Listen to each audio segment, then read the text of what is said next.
আমি এখন রিঙ্গাসের এরোপ্লেন রেস্টুরেন্টে আছি। আর এখন আমি এরোপ্লেনে ককপিটে এসেছি।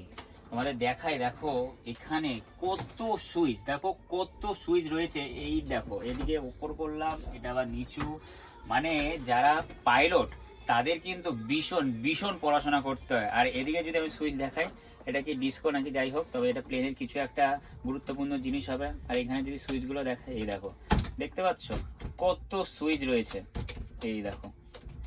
আর এখানে যদি দেখাই, দেখো এগুলো তো কিছুই বুঝবো না। আর এদিকটা দেখাই তোমাদের, দেখো বাবা কত, আবার কিসে আওয়াজ হচ্ছে, সিটে আওয়াজ হচ্ছে।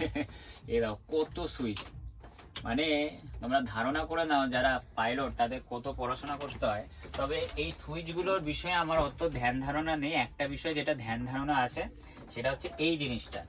এটার মাধ্যমে হয়তো পাইলট প্লেনটাকে ওপর বা নিচু করে, এই দেখো আমি এদিকে করছি, ওদিকেও আবার সেম হচ্ছে। এই দেখো, দেখো দেখছো, এখানে দুটো পাইলট বসে। এটাকে হয়তো এরকম ওপরে করলে প্লেনটা একেবারে সোজা আকাশে উঠে যায়, আর নিচু করলে প্লেনটা হয়তো নিচে যায়।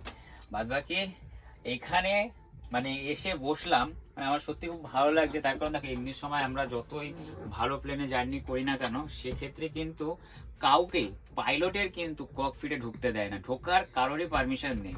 তো তোমাদের দেখিয়ে দিলাম যে আমি এখন রিঙ্গাসে আছি। আর এটা একটা বলতে পারো খারাপ প্লেন, যেটাকে ওরা রেস্টুরেন্ট হিসেবে তৈরি করেছে পুরো প্লেনটাকে। আর এই রেস্টুরেন্টটা রিঙ্গাসে খাটুশ্যাম মন্দিরের একেবারে কাছে, মানে এখান থেকে মাত্র 3 কিলোমিটার হচ্ছে তোমার খাটুশ্যাম মন্দির। তো তোমাদের দেখিয়ে দিলাম রিঙ্গাসের বলতে পারো সেই এরোপ্লেন রেস্টুরেন্টটা।